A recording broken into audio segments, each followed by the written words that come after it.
งานเข้าทุกคนมีผู้ใหญ่ใจดีอยู่ทางฝั่งลาวเพิ่นทักมาบอกเพิ่นบอกว่าพากไปถึงน้องๆคนลาวที่เขามาทำงานอยู่ประเทศไทยแน่ห้ามเว้าถึงผู้หลักผู้ใหญ่ของลาวเฮาถ้ายังอยากมีชีวิตอยู่ในประเทศลาวป๊าทุกคนเนาะคลิปนี้ล่าสุด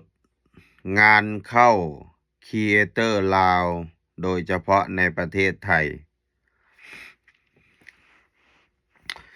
สบายดีสวัสดีครับทักทายทุกท่านที่เข้ามาติดตามรับชมอยู่กับผมเทพโยกครับพี่น้องทั้งเมืองไทยตอนนี้กับประมาณช่วงเที่ยงกว่าทักทายพี่น้องฝั่งไทยฝั่งลาวก่อนอื่นครับพี่น้องอย่าลืมฝากกดแชร์แสดงความคิดเห็นกันเข้ามาครับพี่น้องล่าสุดมีครีเอเตอร์ลาวคนหนึ่งอยู่ในประเทศไทยนี่แหละทำงานก็ถูกเจ้าหน้าที่เนี่ยฝากเตือ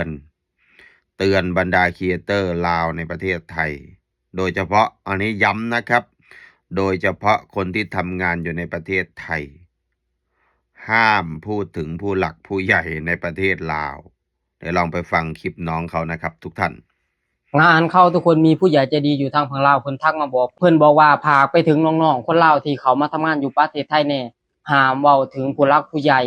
ของลาวเฮาถ้ายังอยากมีชีวิตอยู่ในประเทศลาวป๊าทุกคนเนาะคลิปนี้ก็บ่จักสิบอกคือกันเนาะข้อยเองก็เป็นคนลาวคนหนึ่งเนาะที่มาทำงานอยู่ประเทศไทยก็ผู้ใดเฮ็ดอิหยังก็แล้วแต่เขาเนาะข้อยก็บ่จักสิว่าเนาะถ้าผู้ใดอยากอัดคลิปบอกเกี่ยวกับการเมืองก็แล้วแต่เขาเนาะข้อยเองก็บ่มีสิทธิ์ที่จะไปบอก ขนาดพ่อแม่เขาก็ยังบ่กล้าที่จะบอกแล้วนะภาษาหยังเนาะข้อยเป็นคนอื่นข้อยก็บ่กล้าที่จะบอกเนาะอันนี้ก็แล้วแต่เพิ่นเนาะอันใดดีก็ให้เฮ็ดเอาอันใดชั่วก็ให้เฮ็ดเอาเนาะแล้วแต่โตทานเองเนาะข้อยก็บ่อยากเว้าหยังหลายนะทุกคนเนาะเพราะข้อยเองก็บ่ดีพอเนาะผู้ใดที่ว่าอยากยังอยู่ในประเทศลาวหรือว่าอยากยังมีชีวิตเนาะอยู่ในประเทศลาวก็บ่ต้องเว้าเนาะถ้าว่าบ่อยากอยู่ในประเทศลาวแล้วก็เชิญเว้าไปเลยเนาะเว้าไปเลยก็บ่เป็นหยังเนาะก็คือที่ท่านเห็นแหละเนาะหลายๆคนที่ผ่านมาก็เป็นจั่งใดแหน่เนาะก็คิดเอาเองเนาะข้อยก็บ่จักสิบอกเนาะบอกไปก็นี่แหละครับทุกเดี๋ยวท่านนี่คือความจริงสังเกตไหมครีเอเตอร์ลาวหลายๆคนเนี่ยก็เริ่มมีท่าทีเปลี่ยนไปบางคนก็ไม่กล้าที่จะพูดถึงประเทศลาวในเหตุการณ์หลายๆเรื่องที่เกิดขึ้นไม่กล้านำเสนอเพราะว่าถูกข่มขู่คุกคามจากเจ้าหน้าที่รัฐในสปป.ลาวเห็นไหมครับมันมีน้องคนหนึ่งที่ผมเคยนำเสนอบ่าวดอนแก้วนะครับน้องคนนี้เคยเอาคลิปเหมืองทองอยู่ในประเทศลาวแล้วก็เอามาพากย์ว่าประเทศลาวนี่ขุดเจอเหมืองทองจำนวนมากขุดค้นขึ้นมาตั้งหลายปี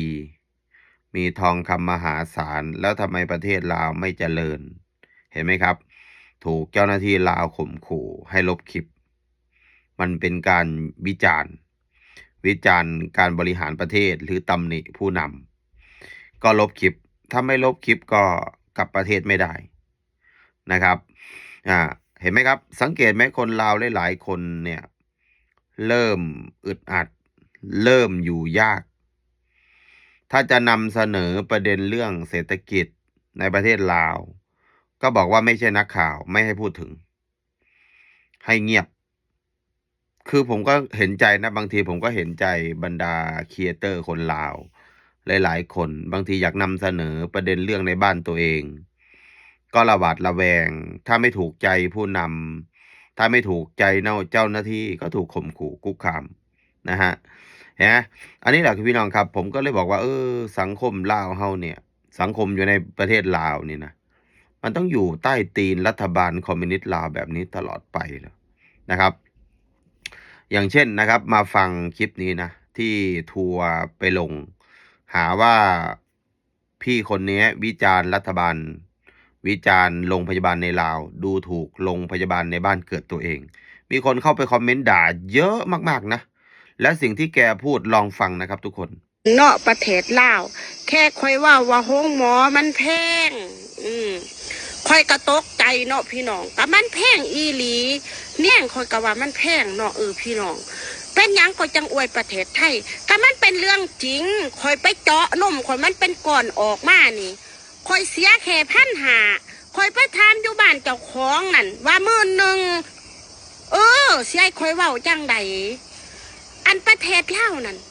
มีเงินหมื่นบัดสุคนบ่พ่อใหญ่ให้ข่อยถามแน่เจ้ารวยเจ้าห่างเจ้ามี นี่แหละครับทุกท่าน แกพูดแค่นี้ ทัวร์ลงไม่หยุด เอาง่ายๆ ถ้าพูดถึงคนลาวนะ ที่ไปคอมเมนต์เนี่ยใน100 คอมเมนต์มีอยู่สักประมาณ 70%ด่าว่าอวยไทย เชียร์ไทย ดูถูกเหยียดประเทศตัวเอง ด้อยค่าโรงพยาบาลในประเทศตัวเองเอาสิ่งที่แกพูดคือ แกเนี่ยไปดูดอะไรนะเขาเรียกอะไรอ่ะพูดตรงๆคือนมนั่นแหละไอ้ที่ว่ามันเป็นก้อนเลือดอ่ะเขาไปดูดที่ฝั่งไทยไปรักษาที่ฝั่งไทยเสียแค่1,500 บาท อย่างที่แกพูดในคลิป แล้วแกก็บอกว่าไปที่ประเทศลาว หมอจะเอา10,000 บาท แกก็ต้องมาไทยพอแกรักษาที่ประเทศไทยได้ หมอที่ประเทศไทยทำได้ในราคานี้ แกก็ต้องมาพูดลงในคลิปในโซเชียลมีเดียเพราะแกก็มีบินแกไปไทยมัน1,500นั่นแหละพอเอาลงไปโพสต์ลงในโซเชียลกลายเป็นดูถูกประเทศตัวเองมีพวกลาวแดงนี่ไล่ให้ไปอยู่ไทยไล่ไปอยู่ไทยเลยถ้าคิดว่าโรงพยาบาลไทยดีเหยียดประเทศตัวเองนั่นนี่ไล่ไปอยู่ฝั่งไทยไม่เข้าใจว่าคือทำไมไม่ยอมรับความจริงว่าสิ่งที่เขาพูดน่ะคือเขาเจอมาจะได้ไปแก้ไขว่าอันนี้จะไปตีความหมายมีแต่วิจารณ์รัฐบาลมีความคิดไม่ดีต่อผู้นำมีความคิดไม่ดีต่อประเทศชาติอันนี้คนลาวบางคนก็ไม่อยากจะพูดแรงเนาะบางทีเหตุผลมึงก็ไม่ฟังเนาะเขาเป็นชาวไร่ชาวนาเป็นคนธรรมดาเขาจะมาต่อต้านรัฐบาลเพื่ออะไรเขาจะไปดูถูกประเทศตัวเองเพื่ออะไรปัญหานี่มึงไม่รับฟังเขามึงจะให้แต่ชมอย่างเดียวรัฐบาลดีถ้าดี50 ปีเนี่ยมันไม่ล้าหลังขนาดนี้นี่ต้องยอมรับความจริงใช่ไหมทุกท่าน